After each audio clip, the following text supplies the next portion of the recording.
Kas oled viimasel ajal tähele pannud, et Facebookiga toimub midagi veidrat? Paljud kasutajad kurdavad, et nende postitusi ei kuvata enam. Messengeris kaovad sõnumid ära ja ajajoon on täis mingeid müstilisi lehti, mida sa isegi ei jälgi. Paljud inimesed on avastanud, et nende nimega on loodud mingeid võltsprofiile ja kui nad neid profiile raporteerivad Facebookile, siis ei juhtu mitte midagi. Kui palju sa oled näinud viimasel ajal üldse oma päris sõprade ja nende lehtede postitusi, mida sa päriselt jälgid? Lisaks siis see petturite teema. Irooniline on see, et tänapäeval on palju suurem tõenäosus, et sa satud petturi ohvriks kuskil magamistoas Facebookis scrollides, kui näiteks südaöösel Koplis kuskil pimedal tänaval ringi käies. Ning need, kelle konto on ära häkitud, avastavad, et nad on jäänud üksi.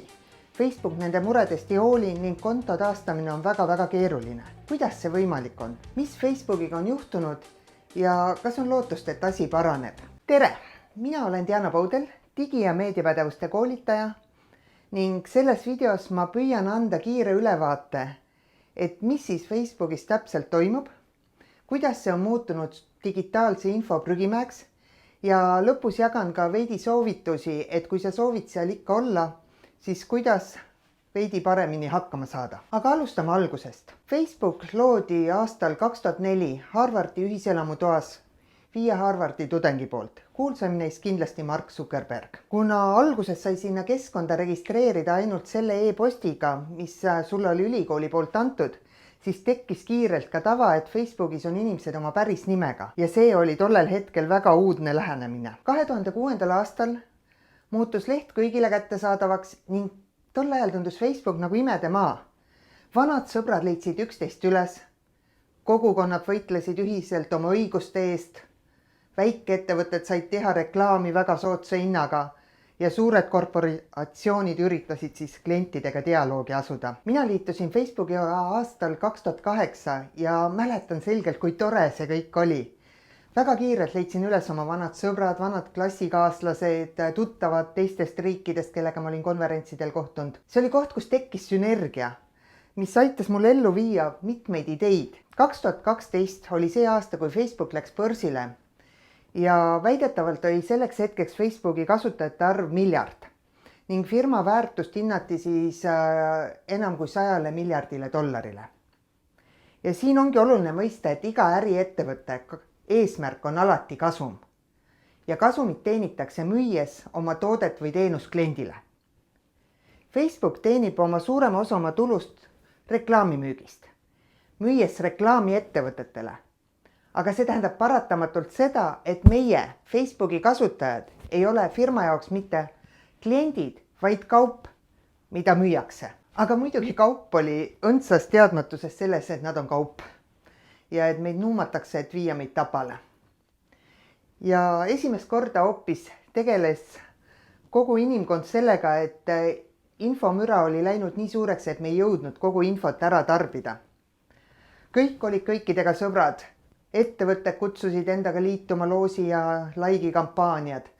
Ning kui Facebook esimest korda tõi oma algoritmid kapist välja ja ütles, et näete, me aitame teil sorteerida seda infomüra ja näitame ainult seda, mis oluline on, siis see idee võeti rõõmsalt vastu. Tundus, et Facebook hoolib meist ja toob infokandikul kätte ja keegi ei küsinud, mille järgi ta otsustab, mis meie jaoks oluline on.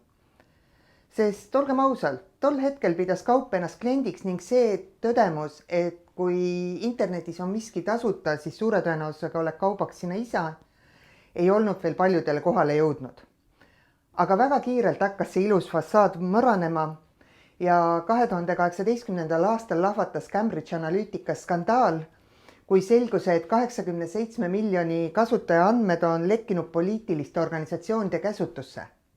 Ja kahtlustatakse, et neid andmeid kasutati nii USA 2016 presidendivalimistel Brexiti rahvahääletusel.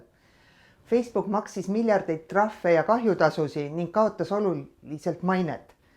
Ning meie kasutajad saime esimese suure ehmatuse, mõistes, et see digitaalne jalajälg ei kuulu meile endale, vaid see on kaup ja see on nii väärtuslik kaup, millega annab mõjutada poliitilisi protsesse.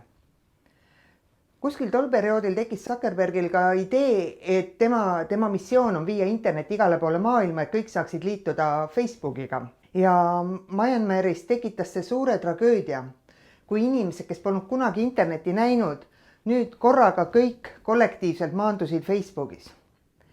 Ja algoritmid hakkasid võimendama kohaliku moslemi kogukonna rohingade vastu suunatud vihakõnet, kuna puudusid ka kohalikku keelt rääkivad moderaatorid, kes oleksid saanud sekkuda õigeaegselt, siis kogu selle asja tulemuseks olid massimõrvad, vägistamised, vägivald ja sadade tuhandete inimeste põgenemine kodumaalt. Ja kahjuks pole see üldse ainuke traagiline näide, kuidas digimaailmas leviv mürk võib tuua kannatusi ka päriselus. Ning ma panen siia videokirjeldusse ka ühe pika ingliskeelse video, kus kõikidest nendest teemadest on põhjalikult räägitud ja väga-väga hästi tehtud video. Kahjuks Facebook ei võtnud sellest kõigest õppust või trumpas ahnus üle kõik eetilised kaalutlused. Igatahes tuuniti algoritm edasi ning kuna uusi kasutajaid enam peale ei tulnud, siis anti algoritmidele ülesandeks välja nuputada, kuidas olemasolevaid kasutajaid kauem lehel kinni hoida. Eks see on ka täiesti arusaadav, et ühelegi ettevõttele ei meeldi see, kui kaup vahepeal riiulitelt minema jookseb. Algoritmid analüüsisid andmeid ja selgus, et inimesi hoiab kinni tugevaid emotsioone tekitav sisu. Hirm, viha, ärevus, himu, ahnus, elevus, kõik sobib. Kahjuks ei tekita samasugust sõltuvust näiteks hariv sisu või korralikult argumenteeritud debatt. Samuti hakati peitma postitusi, mis sisaldasid linke teistele lehtedele. Meediaorganisatsioonid, kes olid Facebooki algusaegadel tugevalt kaasa aidanud, et see keskkond muutuks nii populaarseks, leidsid nüüd ennast olukorrast, kus nende lehtede postitusi nende vaatajatele enam ei näidata, kui nad just ei maksa reklaami eest. Ja kuna Facebook oli selleks ajaks kokku kuivatanud ka meedia igasugused muud tulu, siis nüüd hakati suretama välja nende sotsiaalmeediakontosi. Muidugi ei jäänud see kauaks saladuseks, et kuidas oma postitust paremini nähtavaks teha. Kiirelt mõisteti, et mida rohkem konflikti ja kaklust, seda paremini su postitus levib. Ja see andis tugeva eelise äärmuslikematele ja populistlikematele jõududele, kelle jaoks polnud probleem polariseerivat sisu postitada. Samas haritumad ja viisakamad poliitikud olid tugeva dilemma ees, et kuidas selles uues reaalsuses toimida.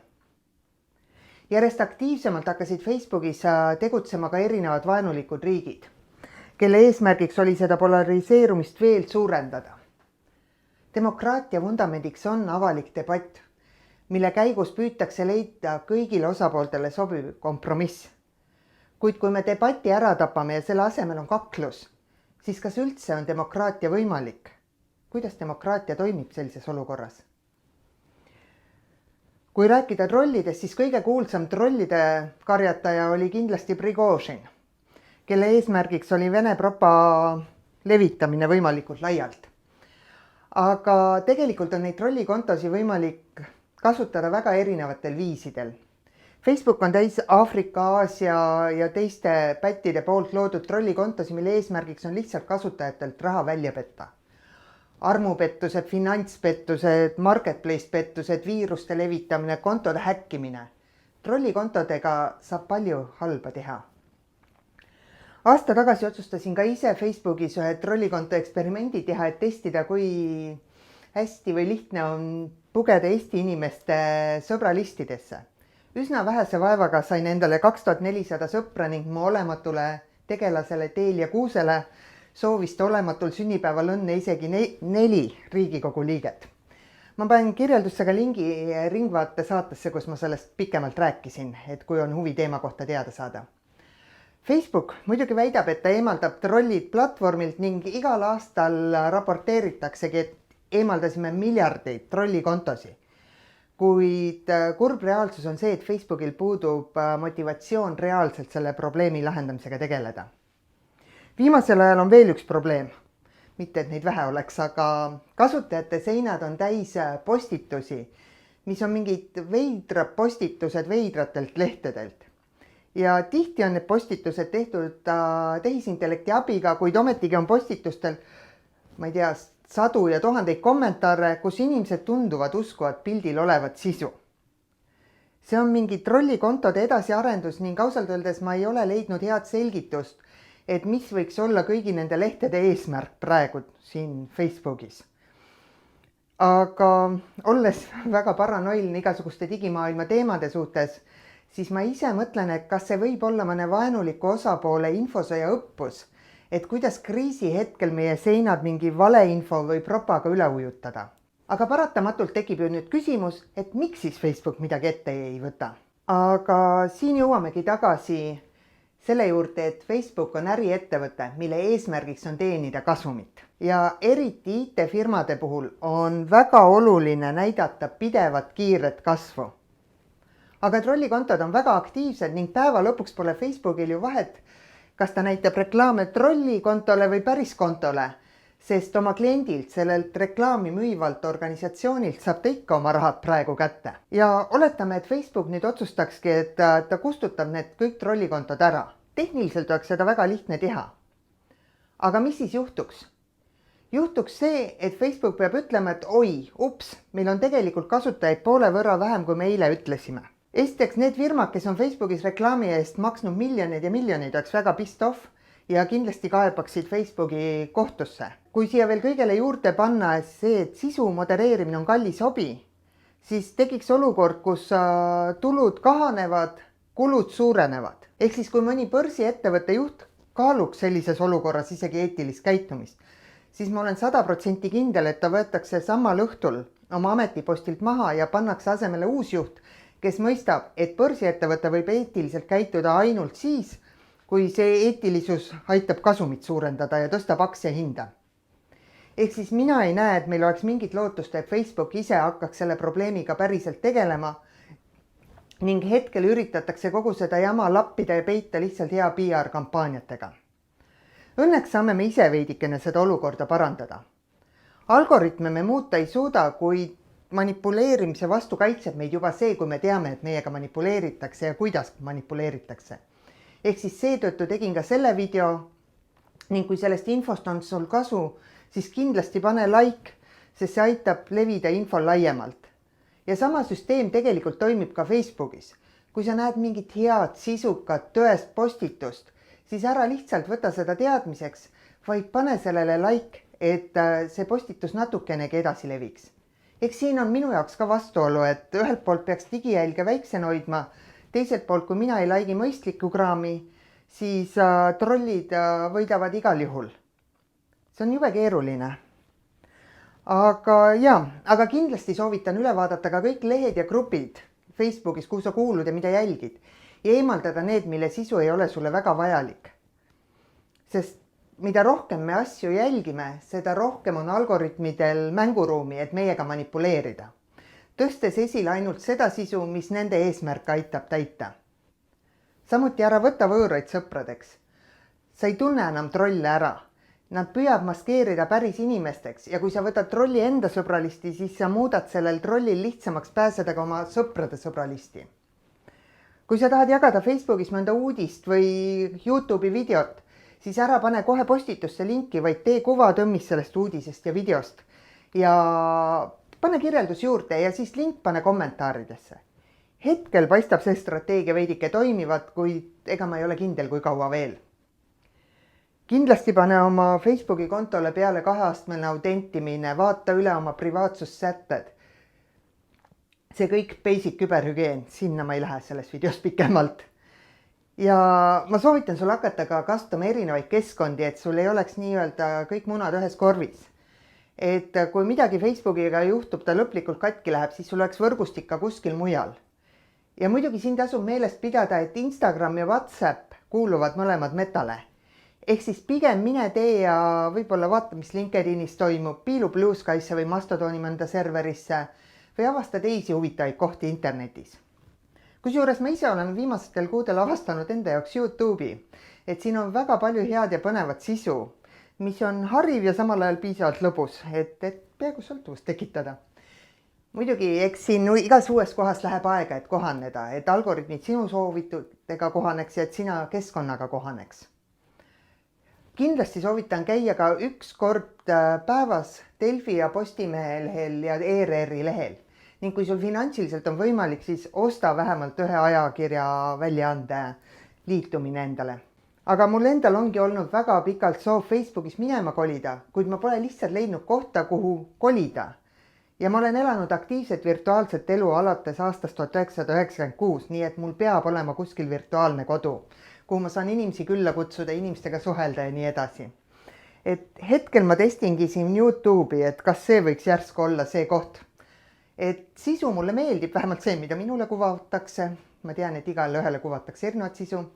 Ning mulle eriti meeldib see, et ma saan siin ise valida, kas ma olen kaup või klient. Muidugi siinkohas väike nipp kõigile, kes YouTube Premiumit tellivad, et ärge tellige seda iOS App Store'i kaudu, seal on see palju kallim. Tellige otse YouTube'i veebilehe kaudu näiteks arvutis, sealt on odavam. Elumüsteeriumid. Aga eks siin lehel on ka muidugi parasjagu kriikse ja ma arvan, et kui nendest paremini hakkan aru saama, siis ma teen siia veel ühe eraldi video, et kus ma räägin YouTube'is pikemalt. Aga praegu on minu jaoks kõige olulisem küsimus, et kas YouTube'is on olemas kogukond, kes tahab näha sellist sisu, nagu minule meeldib teha. Ja kui sulle tundub, et siin võiks olla rohkem eestikeelset sisu erinevatel digimaailma teemadel, siis palun kindlasti liitu minu kanaliga ka. Sest infomüra on suur ja eks siin on ka algoritmidel omad süsteemid, kuigi siin on algoritmid loogilisemad. Ja mu kanalis teemad varieeruvad, kuid enamik mu videodes, kui sa vaatad kanalil ringi, püüavad anda vastust küsimusele, et mis, kuidas ja miks siis inforuumis toimub. Näiteks kui sa oled põhikoolis käiva lapsevanem, siis ma soovitan vaadata videot, mis ma tegin alles, et mida su laps internetis teeb. Kui sind huvitab hoopis see, et mida siis kõike on võimalik tehisintellekti abil tänapäeval luua, siis ma suunan sind edasi Naiskodukaitse kanalisse, kus meil käis digiliikuris külas digientusiast Piret Lehiste, kes tutvustas nii palju põnevaid tööriistu. Ja mõlemal videol on ka sellel videol on siin all kirjelduses nii-öelda ajatemplid, et kui sa kogu video ei taha vaadata, siis mine vaata, mis teema kõige rohkem huvi pakub ja vaata lihtsalt see jupp ära. Aga uute kohtumisteni. Tšau!